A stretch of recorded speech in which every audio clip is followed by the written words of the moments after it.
अरे कायर हैं, कायर है इस देश का प्रधानमंत्री।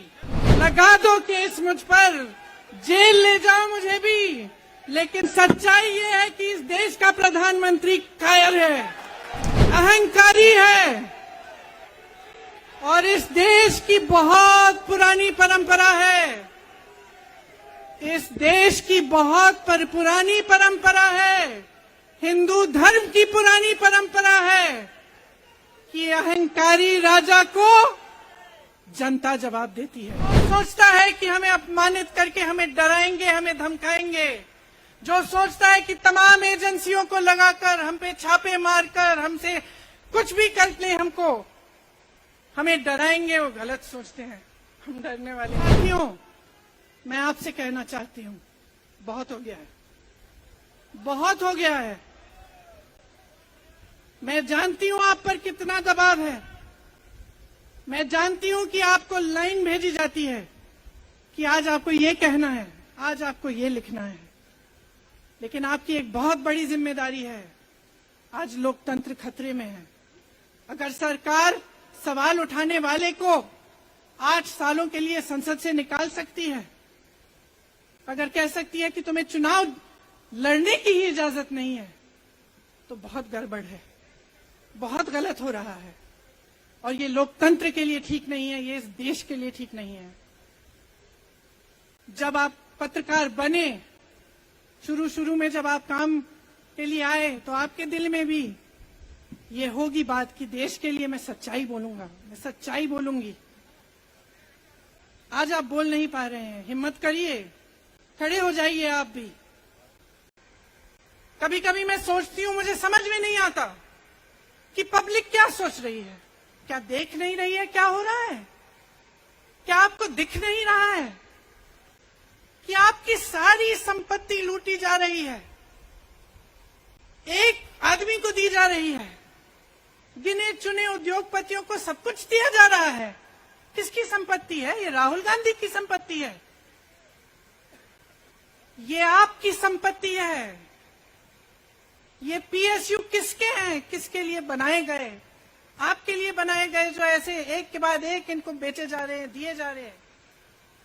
इसी से तो आपका रोजगार आता है। छोटे उद्योगों से, छोटे व्यापारियों से आपका रोजगार आता है, किसी बड़े अडानी से नहीं आता। रोजगार नहीं देते, छीनते हैं आपका रोजगार। तो आप समझ क्यों नहीं पा रहे हैं? आप गैस के सिलेंडर के लिए 1000 रुपए दे रहे हैं और यहां आपकी सारी संपत्ति किसी को सौंपी जा रही है। अरे कायर हैं, कायर है इस देश का प्रधानमंत्री। लगा दो केस मुझ पर, लगा दो केस मुझ पर, जेल ले जाओ मुझे भी, लेकिन सच्चाई ये है कि इस देश का प्रधानमंत्री कायर है।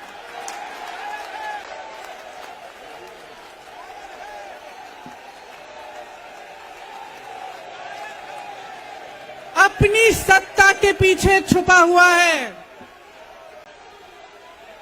अहंकारी है और इस देश की बहुत पुरानी परंपरा है, इस देश की बहुत पुरानी परंपरा है, हिंदू धर्म की पुरानी परंपरा है कि अहंकारी राजा को जनता जवाब देती है।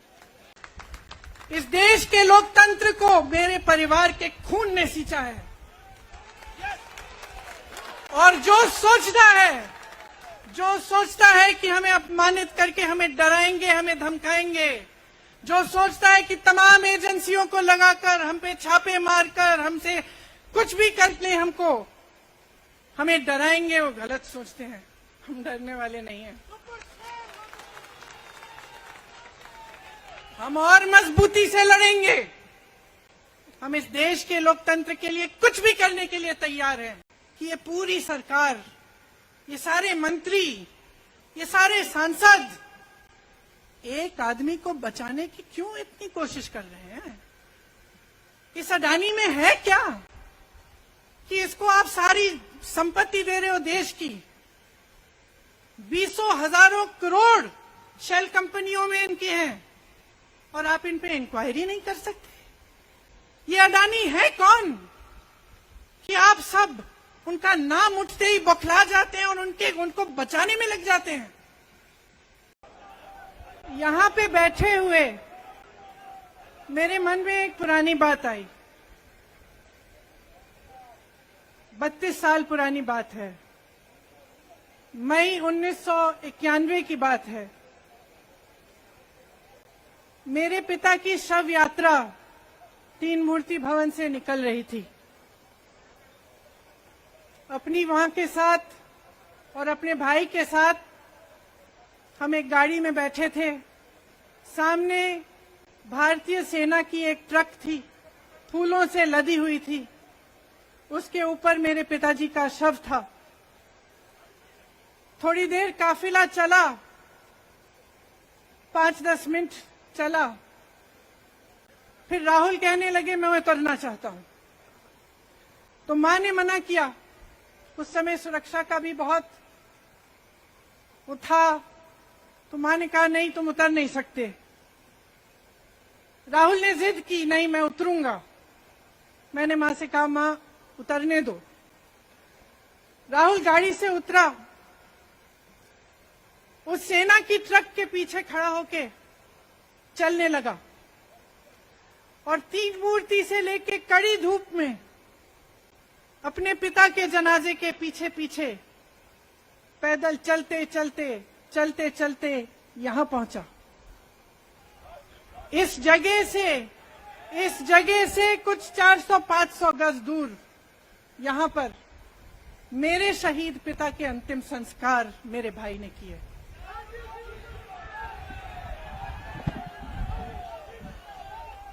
सुनिए,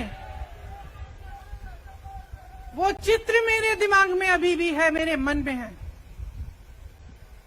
मेरे पिता का शव इस तिरंगे झंडे में लपेटा गया था। इस तिरंगे के नीचे मेरे पिता का शव था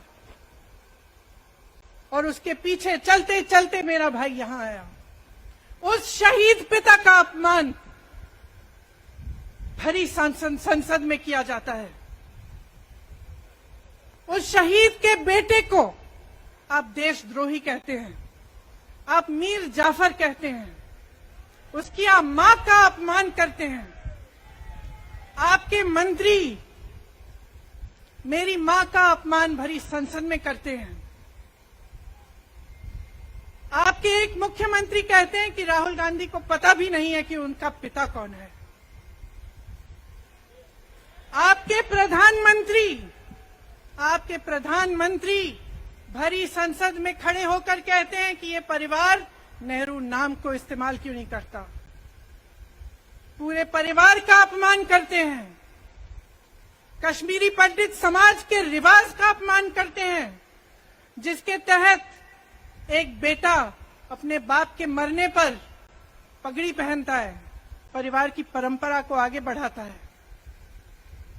लेकिन आप पर कोई मुकदमा नहीं होता, आपको 2 साल की कोई सजा नहीं मिलती, आपको जेल की सजा नहीं मिलती,